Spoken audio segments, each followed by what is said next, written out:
Salam ma famille, c'est Chronis Atlas, j'espère que vous allez bien. Alors pour cette première vidéo de l'année, j'ai un constat hyper important à faire autour du football africain. Parce que sincèrement, je pense que cette année, elle sera cruciale. Autant, c'est vrai qu'il n'y a pas de compétition majeure qui vont jouer cette année, que ce soit à l'échelle africaine ou même à l'échelle internationale, mais ça n'empêche pas qu'il y aura une importance énorme cette année, et je vais vous dire pourquoi. Justement, c'est un constat qu'on s'était fait il y a quelques jours sur un live Twitch, et on a remarqué que justement sur cette année 2023, c'est une année un petit peu spéciale justement par rapport au fait que c'est une année, on va dire, un petit peu creuse, ou un petit peu vide par rapport au football africain.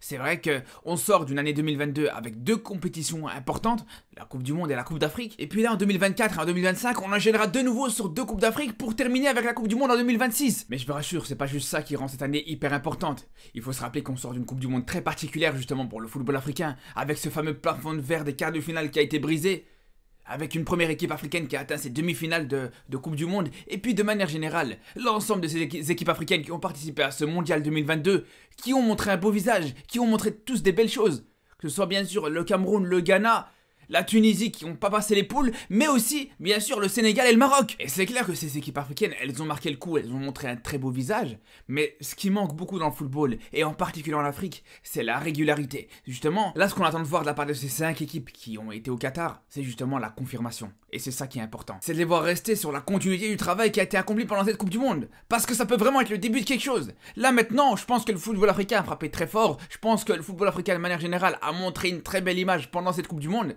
Mais maintenant, il faudra vraiment montrer d'ici la prochaine Coupe du Monde que c'est pas juste un exploit, que c'est pas juste une exception, que si le Maroc par exemple a su atteindre un palier aussi haut, il faudra y retourner, voire peut-être viser plus haut. Si justement une équipe africaine a pu le faire, il faut aussi que l'ensemble des équipes africaines essayent aussi de viser cet objectif, parce que je vous le dis, il n'y a pas que le Maroc qui a montré un beau visage dans cette Coupe du Monde au Qatar en tant qu'équipe africaine en tout cas.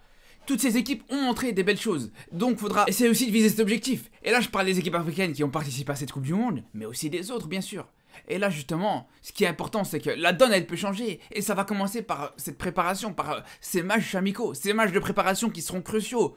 Parce qu'il y a une chose qui est importante à prendre en compte, c'est qu'avec cet impact du football africain dans cette dernière Coupe du Monde, la donne elle peut changer dans le sens où il peut y avoir plus de possibilités d'avoir des matchs amicaux intéressants pour certaines nations africaines. Ça commençait déjà un petit peu avec des matchs hyper intéressants, avec ces fameux Tunisie-Brésil, Sénégal-Brésil aussi qu'on a pu voir il y a quelques années. On se rappelle aussi des matchs de l'Algérie contre la Colombie ou le Mexique par exemple aussi. Donc c'est vrai qu'on a vu des très bons matchs amicaux récemment pour les nations africaines, mais je pense qu'avec cette Coupe du Monde intéressante encore une fois pour le football africain, je pense que ça peut être un petit peu plus généralisé. C'est pour ça que je pense qu'il faut vraiment que les équipes africaines se servent de cette Coupe du Monde en tant que tremplin, et comme je vous dis, que ce soit les équipes africaines qui étaient présentes ou pas. Après bien sûr, il y a un autre élément à prendre en compte sur cette année 2023, c'est cette fameuse CHAN qui va se jouer en Algérie. Alors, je pense pas que sur l'aspect sportif sera une importance énorme. Pour moi, je suis pas très fan de cette compétition. Je pense pas que c'est une compétition qui révolutionne totalement une équipe nationale A, ça c'est clair. On l'a bien vu avec le Maroc qui a gagné 2 fois cette compétition, mais c'est pas pour autant qu'il y a eu un joueur qui a gagné cette CHAN avec le Maroc, qui est devenu un joueur majeur de cette équipe nationale A du Maroc. Après, c'est clair que ça peut éventuellement apporter quelques petits remplaçants intéressants, quelques petits jokers, ça c'est clair, on va pas se mentir. On a bien vu justement avec El Kaabi, on l'a vu avec Jawad Yamir, on l'a vu avec plusieurs joueurs, mais on va très rarement voir des joueurs qui vont s'imposer dans cette CHAN, mais qui vont réussir à être titulaires indiscutables dans cette équipe nationale A, tout simplement. C'est pour ça que autant sur le plan sportif, je vous dis, personnellement, c'est pas une compétition qui sera importante, mais ça n'empêche pas que même, bien sûr, si le Maroc ne participera sûrement pas à cette CHAN 2023, on va sûrement revenir là-dessus d'ailleurs ce soir en live sur Twitch. Mais au-delà de ça, comme je vous dis, je pense que malgré tout, sur l'aspect extra-sportif, cette compétition aura une importance énorme. Et là, je pense que justement, les dirigeants du football africain et les observateurs de manière générale de ce continent, ils vont pas juste avoir les yeux sur le terrain. Ils vont pas juste avoir les yeux sur l'aspect sportif dans cette compétition, mais surtout sur l'organisation de cette compétition. Et je pense vraiment que c'est là où ça va être important. Parce qu'on sait que malheureusement, et je dis bien malheureusement, c'est vrai que jusqu'ici, on sait que non, les équipes qui sont capables d'organiser de grandes compétitions en Afrique, elles se comptent sur les doigts d'une main, ou les doigts de la moitié d'une main on peut dire. Et pour l'Algérie en 2023, tout comme pour la Côte d'Ivoire, on sera hyper exigeant. On s'attendra vraiment à voir une compétition de qualité, une compétition organisée de manière irréprochable, que ce soit sur la pelouse, que ce soit autour de la pelouse aussi bien sûr, et pour être plus large sur vraiment tous les aspects.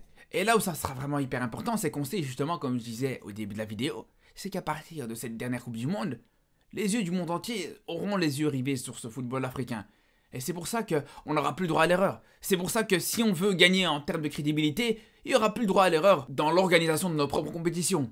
Et je parle de, bien sûr, la Côte d'Ivoire qui va organiser la CAN, de l'Algérie qui va organiser la CHAN 2023, mais bien sûr pour le Maroc aussi. Sur cette année, qui va organiser la Coupe du Monde des clubs, là aussi on devra être irréprochable. Et moi personnellement, j'aurai un œil là-dessus. Je vais pas vous mentir, autant je suis le premier à vanter les mérites du football africain, à applaudir quand il y a des choses positives qui se passent sur notre continent, mais quand il y a des choses négatives, comme on a pu voir justement à la dernière CAN au Cameroun, j'étais aussi le premier à le dire. Et là, pour le coup, ça sera encore plus le cas, comme je vous dis, à partir du moment où on a vu un début de renouveau autour du football africain. C'est pour ça que je vous dis, il faudra pas faire les choquer si dans quelques semaines ou dans quelques mois, je serai obligé de souligner et d'insister sur une incompétence, sur une compétition qui s'organise sur notre continent. Et d'ailleurs, dans quelques jours, on sera à 1 an de cette prochaine Coupe d'Afrique. Et j'ai tellement d'attentes autour de cette compétition que vraiment, je serai hyper attentif à ses préparations, au niveau de ses équipes, en attendant cette compétition et à la manière avec laquelle il la prépare. Et d'ailleurs, on parle de ça, mais justement, actuellement, il y a une période qui est hyper cruciale avec ce mercato qui est hyper important pour certains joueurs qui sont dans une situation un petit peu compliquée en club, certains joueurs africains notamment. Donc on se retrouve très vite pour reparler de tout ça, et surtout d'ici là, prenez soin de vous.